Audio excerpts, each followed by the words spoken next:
If you want to find the secrets of the universe, think in terms of energy, frequency, and vibration.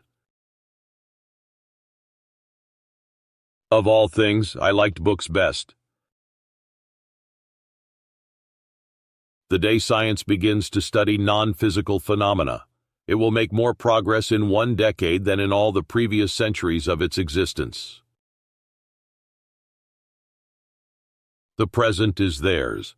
The future, for which I really worked, is mine. Be alone. That is the secret of invention. Be alone. That is when ideas are born.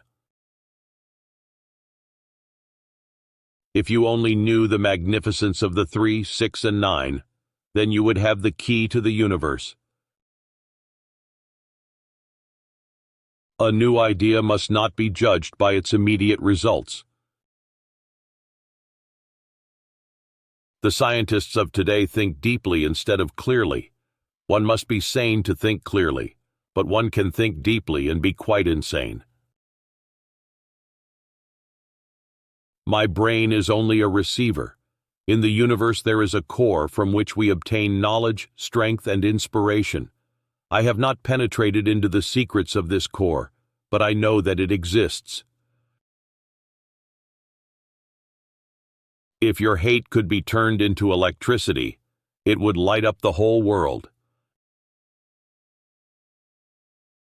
All that was great in the past was ridiculed, condemned, combated, suppressed, only to emerge all the more powerfully, all the more triumphantly from the struggle. Life is and will ever remain an equation incapable of solution, but it contains certain known factors. We crave for new sensations, but soon become indifferent to them. The wonders of yesterday are today common occurrences. What one man calls God, another calls the laws of physics. Today's scientists have substituted mathematics for experiments, and they wander off through equation after equation, and eventually build a structure which has no relation to reality. You may live to see man-made horrors beyond your comprehension.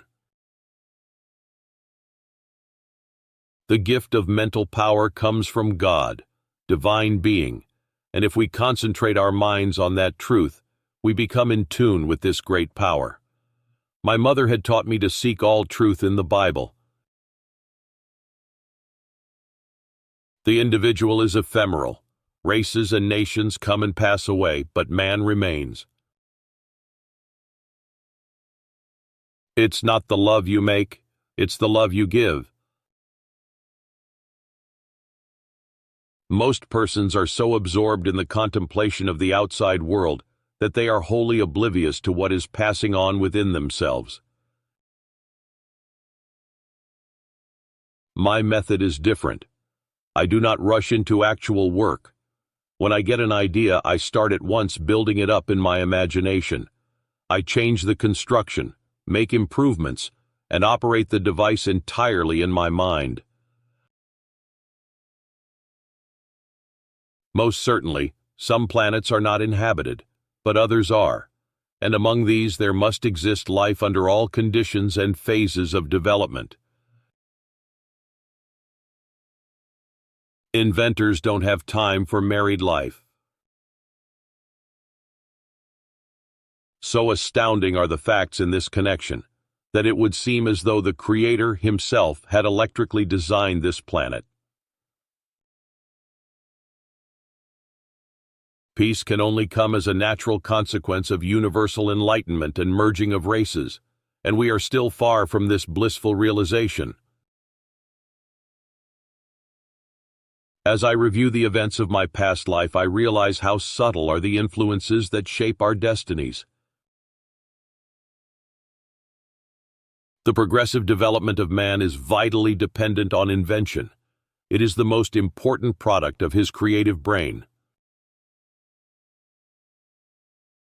It is not in the shallow physical imitation of men that women will assert first their equality and later their superiority, but in the awakening of the intellect of women.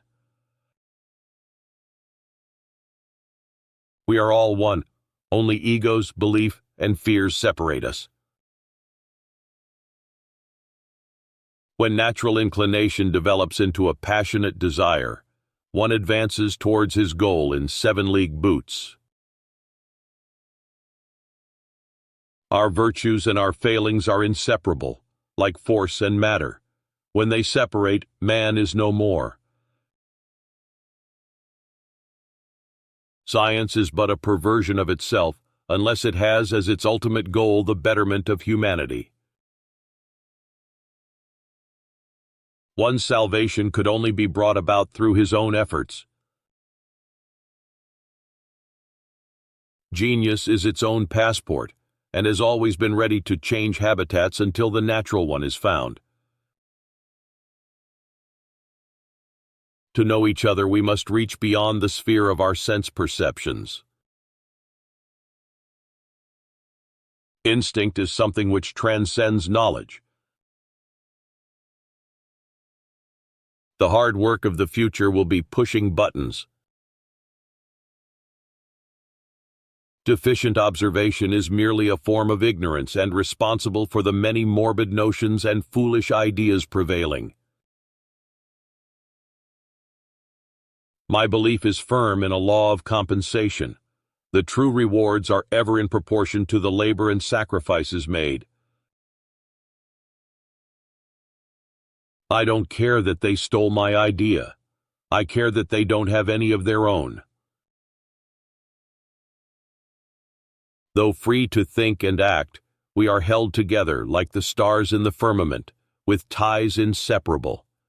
These ties cannot be seen, but we can feel them. My project was retarded by laws of nature. The world was not prepared for it. It was too far ahead of time. But the same laws will prevail in the end and make it a triumphal success. There is scarcely a subject that cannot be mathematically treated, and the effects calculated or the results determined beforehand from the available theoretical and practical data. I am unwilling to accord to some small-minded and jealous individuals the satisfaction of having thwarted my efforts. These men are to me nothing more than microbes of a nasty disease. The by far greater number of human beings are never aware of what is passing around and within them, and millions fall victims of disease and die prematurely just on this account. Every living being is an engine geared to the wheelwork of the universe. Misunderstandings are always caused by the inability of appreciating one another's point of view. This again is due to the ignorance of those concerned, not so much in their own, as in their mutual fields. Merciless is the law of nature, and rapidly and irresistibly we are drawn to our doom.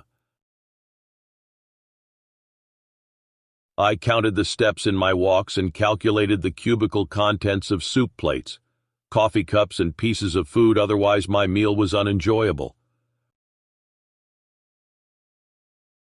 Our first endeavors are purely instinctive, promptings of an imagination vivid and undisciplined.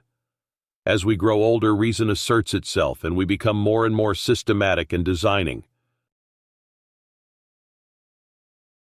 I am credited with being one of the hardest workers, and perhaps I am, if thought is the equivalent of labor, for I have devoted to it almost all of my waking hours. I was merely an automaton endowed with power of movement, responding to the stimuli of the sense organs and thinking and acting accordingly.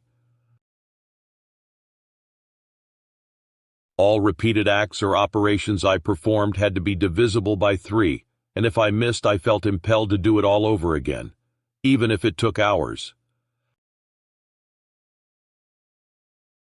All these observations fascinate us and fill us with an intense desire to know more about the nature of these phenomena.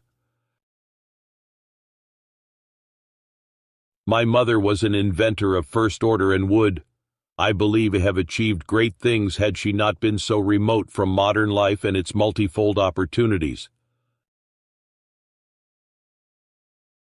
Nikola Tesla was a Serbian-American inventor, electrical engineer, mechanical engineer, and futurist who is best known for his contributions to the design of the modern alternating current (AC) electricity supply system.